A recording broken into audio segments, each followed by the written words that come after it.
Pemirsa, hingga Senin malam sebanyak 22 kloter telah diberangkatkan dari Madinah menuju Mekah. Ya, para calon jemaah haji ini transit di Masjid Bir Ali sekitar 9 km dari Masjid Nabawi untuk mikat.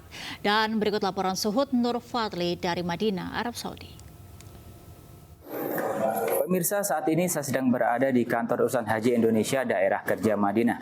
Dapat saya laporkan hari ini 22 kloter atau 8.641 jamaah Indonesia sudah diberangkatkan ke Mekah untuk menjalankan umroh wajib dan rangkaian ritual ibadah haji lainnya. Sebelumnya jamaah haji Indonesia akan mikot terlebih dahulu di Masjid Bir Ali. Di sini jamaah Indonesia disarankan sudah menggunakan baju ikhram sejak dari hotel karena terbatasnya waktu yang disediakan oleh pihak pemerintah Arab Saudi di Masjid Bir Ali, di mana rata-rata jamaah haji Indonesia hanya diberikan waktu 40 menit saja untuk melakukan sholat sunnah ikhram dan juga mengambil mikot ikhram atau niat ikhram di Masjid Bir Ali. Sehingga untuk jamaah lansia dan disabilitas disarankan mengambil niat dan juga melakukan sholat sunnah ikhram dari atas bus.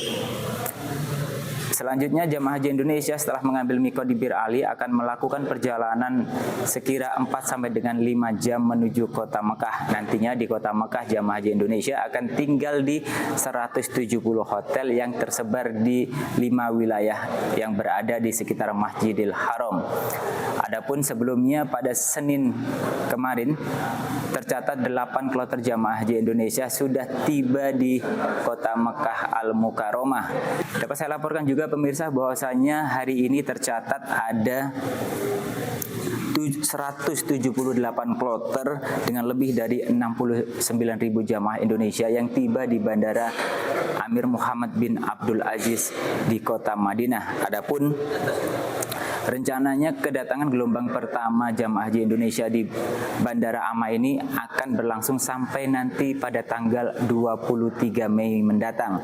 Sedangkan gelombang kedua jamaah haji Indonesia akan diberangkatkan dari tanah air menuju Bandara Jeddah atau Bandara King Abdul Aziz mulai 24 Mei hingga 10 Juni mendatang.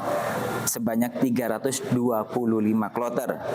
Dari Madinah, Arab Saudi, Suhud Nur Fadli, iNews anggota Media Center Haji 2024 melaporkan. Pemirsa, petugas penyelenggara ibadah haji bidang security menyita sejumlah barang terlarang milik jemaah calon haji lansia. Ya, jemaah calon haji lansia setiap tahun kerap ditemui membawa pisau dan juga gunting meski sudah dilarang.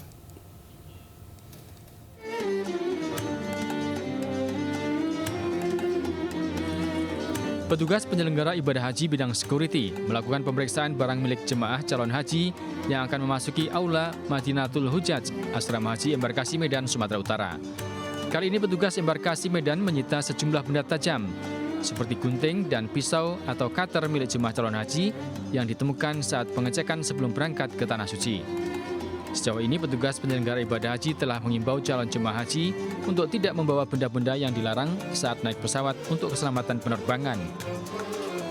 Dalam penerbangan internasional, penumpang juga tidak diperkenankan membawa cairan aerosol maupun gel melebihi batas maksimal 100 ml.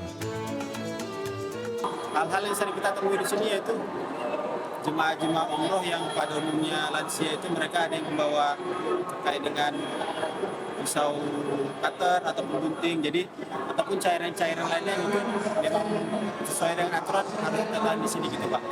Ya. Petugas penyelenggara ibadah haji bidang security mengimbau kepada pihak keluarga untuk mengingatkan calon jemaah haji tidak membawa benda tajam dan barang-barang lainnya yang dilarang dibawa. Dari Medan, Sumatera Utara, Ahmad Ridwan Nasution, iNews melaporkan. Pemirsa, rasa haru dan bahagia, bahkan seakan tak percaya, tengah menyelimuti seorang pemulung dan istri di Kabupaten Deli Serdang, Sumatera Utara yang akhirnya mampu menunaikan ibadah haji.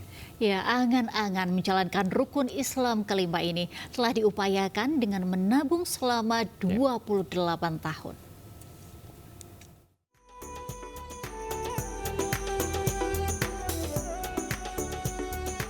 Rusman Narjo dan istri Ponisih Kamet, warga Dusun 4 Desa Telagasari, Kecamatan Tanjung Merawa, Kabupaten Deli Serdang, Sumatera Utara, tak dapat menutupi rasa bahagianya setelah terdaftar sebagai calon jemaah haji pada kloter 14 embarkasi Deli Serdang.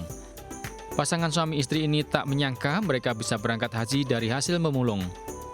Keduanya menabung selama 28 tahun dari hasil memulung dengan nominal antara Rp50.000 hingga Rp300.000 per bulan. Tak disangka, tahun ini tabungan keduanya cukup untuk biaya pelunasan administrasi ibadah haji yang didaftarkan pada tahun 2012 lalu. Dengan linangan air mata, Rusman menceritakan jerih payahnya selama mengimpikan dapat ke Baitullah.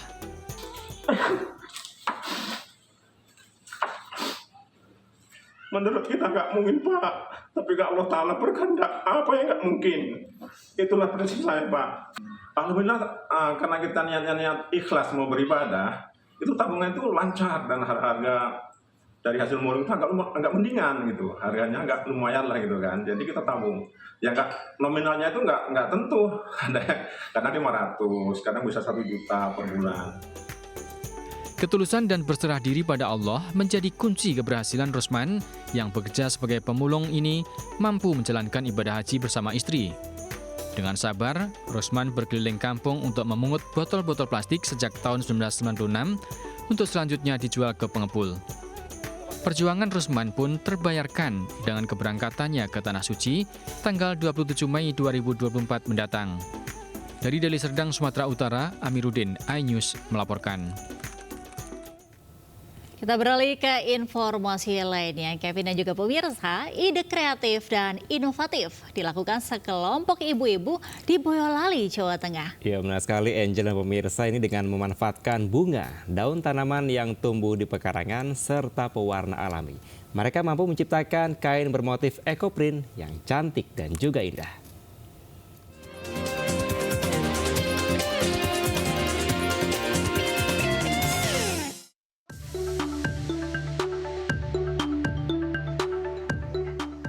Kesibukan membuat ekoprint terlihat di rumah kreatif milik Yusi Aristiani Lestari Ningrum di Desa Mojolegi, Kecamatan Teras, Boyolali, Jawa Tengah.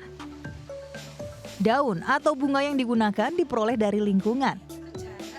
Bahkan demi mendapat motif yang bagus, Yusi rela menanam sejumlah tanaman langka di pekarangan rumah, seperti daun lanang, jarak kepiar wulung, dan daun Afrika.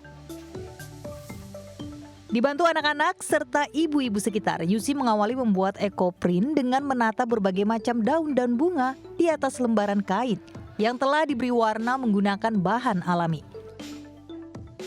Setelah itu di atas daun ditutup menggunakan lembaran plastik, lalu digulung, dilipat, dan diikat. Proses berlanjut dengan mengukus gulungan kain selama 1 jam. Hal ini dilakukan agar motif daun atau bunga tercetak sempurna di atas kain. Dalam sehari, wanita yang mengenal ekoprint sejak 2015 silam ini mampu membuat 5 hingga 6 lembar kain ekoprint siap jual, yang harganya mulai Rp250.000 hingga jutaan rupiah.